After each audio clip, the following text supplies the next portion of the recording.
tous, bonsoir, bienvenue sur Amicom Télé. Alors on va faire un petit état des lieux du commerce en franchise en Suisse. Vous ne savez pas forcément ce que c'est, on va y répondre dans quelques instants en compagnie de vous. Fabien Douce, bonjour. Bonjour. Vous êtes consultant en Amicom. Alors première question, vous pouvez nous expliquer ce qu'est la franchise? Alors la franchise, c'est un partenariat entre d'un côté une entreprise qui a développé un savoir-faire reconnu, qui l'a reproduit plusieurs fois, qui a développé une marque, c'est ce qu'on appelle le franchiseur, et de l'autre, un chef d'entreprise qui va apporter son énergie, sa connaissance professionnelle et surtout ses fonds propres pour ouvrir un point de vente en respectant le métier, le savoir-faire et les méthodes du franchiseur. Donc ça peut aller du magasin ou oui, au restaurant, enfin ça englobe tout. Là. Absolument. Et donc j'insiste bien, chef d'entreprise, ce n'est pas un salarié du franchiseur. D'accord? Il est indépendant. Okay.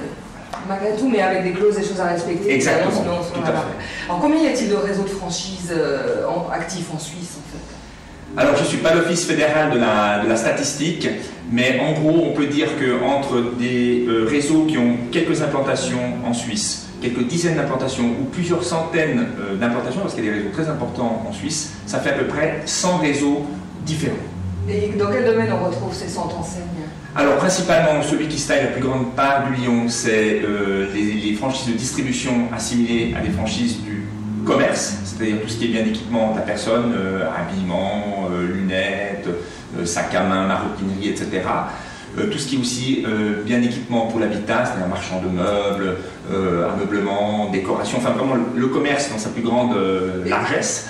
Tout ce qui est agence immobilière, tout ce qui est école de formation, par exemple, c'était une marque, Wall Street Institute est une franchise, peut-être les gens ne le savent pas, mais c'est le cas. Tout ce qui est aussi wellness, il y a beaucoup de concepts au niveau fitness club, centre de bronzage, qui sont sous forme de franchise, donc en Suisse. L'alimentaire aussi, l'alimentaire, alors l'alimentaire bien sûr, par exemple, alors des enseignes bien suisses, celles-ci, hein, les satellites d'Ener, ce sont des franchisés. Les Coop Pronto, qui sont ces supérettes Coop que l'on retrouve dans les stations-service GOP, ce sont également des franchisés. Également Migrolino, qui est ce qu'on appelait anciennement les détaillants Migros, ce sont des franchisés. Et on retrouve également la franchise dans tout ce qui est service à la personne, service aux entreprises également. Donc c'est vraiment très très vaste. D'accord. Et quel est le volume d'affaires géré justement annuellement, enfin généré en Suisse par le commerce en franchise? Alors il n'y a pas de chiffre officiel. Donc ce que je vais donner, ça n'engage que moi, mais bon, ça fait à peu près une quinzaine d'années que je suis dans ce domaine, donc j'ai quand même une certaine vision. J'ai réussi, en allant sur Internet, à retrouver le chiffre d'affaires de 65 enseignes parmi ces 100 enseignes. Et si on les met bout à bout, ça fait quand même un chiffre d'affaires de 4 milliards de francs suisses à 65 enseignes. Et donc, on peut dire que, par une simple règle de 3, si 65 enseignes représentent 4 milliards, il y avait quand même de gros poissons pour lesquels je n'ai pas réussi à avoir le chiffre d'affaires. On peut aisément penser que le volume total doit se situer entre 5 et 6 milliards de francs suisses. Et 6 milliards, c'est un chiffre qui est très facile à mémoriser car c'est le montant que le contribuable suisse a dû payer pour maintenir une grosse banque que je ne citerai pas à flot il y a une année. Donc 6 milliards environ. En Suisse.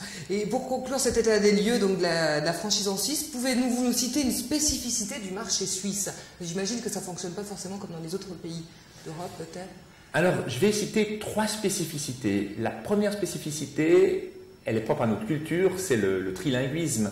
C'est-à-dire qu'en fait, comme on est un petit pays, quand même à fort revenu, avec 3 langues, 3 cultures, on a beaucoup de franchises étrangères, notamment les Français les enseignes françaises ont littéralement envahi la Suisse romande. Il faut savoir que la France, c'est le pays le plus important au niveau de la franchise en Europe. Hein. C'est vraiment très très gros. Tout à l'heure, j'ai parlé de 6 milliards pour la Suisse. En France, le commerce en franchise, c'est 48 milliards d'euros. Donc ça fait à peu près 80 milliards de francs suisses. Et donc, effectivement, il y a beaucoup d'enseignes françaises qui sont présentes en Suisse romande, ne serait-ce que par exemple Optique 2000, voilà. Jacques Desange, enfin beaucoup de multitudes, les magasins Fly, tout ce qui est hôtellerie comme par exemple Ibis, Mercure, Novotel, c'est donc des franchises françaises. Du côté suisse-allemand également, avec une petite différence, c'est qu'en fait l'Allemagne qui est le 3e pays le plus important en Europe. Mais il y a 10 ans, l'Allemagne ne représentait rien au niveau de la franchise. Ça a vraiment explosé ces dernières années. Et depuis 1 an et demi, ils ont colonisé la Suisse allemande. Ils arrivent tout de suite avec... ils prennent d'entrée 5 villes, Zurich, Berne, Winterthur, Bâle, etc. Des enseignes typiquement allemandes, comme par exemple, alors c'est peut-être pas... ça va peut-être moins nous parler. Mais... C'est moins parlant, mais vous avez les Allemands vont peut-être connaître, vous avez une enseigne qui s'appelle MS Sporty, qui est un fitness club pour femmes en 30 minutes. Et l'égérie, c'est Steffi Graf. Et donc en Allemagne, il y a 200 points de vente, et en Suisse romande, il y a déjà pas loin d'une dizaine de points de vente, mais principalement en Suisse allemande. Il y a la barrière linguistique qui joue. Donc ça, c'est la première spécificité.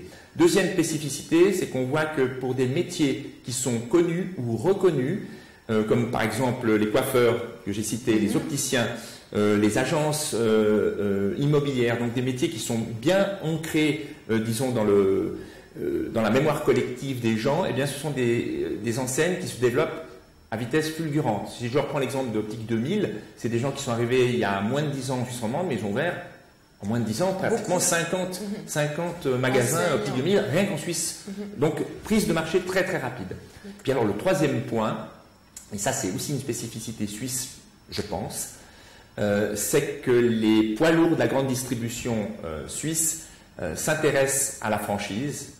Donc c'est le géant Orange, Migros, la Coop et Manor, où on voit d'une part ces enseignes qui achètent des franchises étrangères, qui les importent en Suisse et qui les développent sous forme de succursales avec leur propre personnel. Donc par exemple, vous prenez Fly, qui est une grosse franchise dans le domaine du meuble, une franchise française, et Manor a acheté la franchise pour la Suisse, mais les magasins que Manor ouvre, c'est intégralement avec du personnel Manor, d'accord? Vous avez la même chose pour Coop, notamment dans les centres commerciaux Coop. Vous avez des agences Casa, ce sont des boutiques de déco, je pense que vous devez connaître. Voilà, ils ont acheté la franchise, mais c'est du personnel Coop. Et puis alors Migros, c'est très intéressant, ils ont acheté une franchise allemande qui s'appelle Hobby, qui est spécialisée dans tout ce qui est immense temple du bricolage. Donc c'est des magasins qui font 8000, 10 000 mètres carrés. Et donc ils en ont notamment 2 en Suisse romande. Et là, je pense que pour la Migros, ils connaissaient déjà ce métier qu'est le bricolage. Il y avait des bricoloisiers, etc. Mais je pense qu'ils ont voulu passer à la vitesse supérieure, principalement pour contrecarrer un autre concurrent qui est Hornbach, qui est une chaîne allemande. Et puis alors on voit également que les grandes enseignes ont aussi trouvé le moyen de faire de l'argent. C'est par exemple, vous prenez Migros. Migros est également franchiseur dans la mesure où ils ont Migros-Lino, où là, ils ont dû développer une structure comme un franchiseur pour donner du support à des chefs d'entreprise qui sont des franchisés Migros-Lino. C'est à peu près quand même pas loin de 200 boutiques en Suisse, je crois. Et la Migros qui a acheté également récemment un autre réseau qui s'appelle c'est supermarché Avec, c'est en Suisse allemande, où la Migros s'est retrouvée avec 80 franchisés Avec. Donc ce sont des voilà qui roulent et puis voilà, il y a ces ramifications. Vous nous avez dit que la France était le plus grand pays d'Europe franchisé, enfin au niveau des commerces de franchise, le 3e l'Allemagne, et quel est le 2e? L'Angleterre. L'Angleterre, c'est, mais ça je dirais que c'est pratiquement... c'est facile parce que tout ce qui fonctionne en Amérique fonctionne toujours très bien en Angleterre et souvent les Américains, que ce soit en franchise ou dans d'autres domaines, attaquent d'abord l'Angleterre pour tester l'Europe.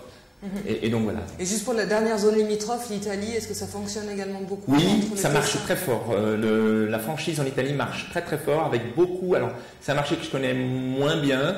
Mais effectivement, j'ai pu voir qu'il y a énormément de boutiques de prêt-à-porter, tout ce qui est bien d'équipement, cravates, fringues, divers et variés, etc. Voilà. On ne se refait pas. Ben, je vous remercie, Fabien Doutz. On se retrouve pour une autre émission, un de ces 4. Avec plaisir. Merci beaucoup. Merci de m'avoir reçu. Je vous en prie. Donc on se retrouve prochainement pour un autre thème. Au revoir.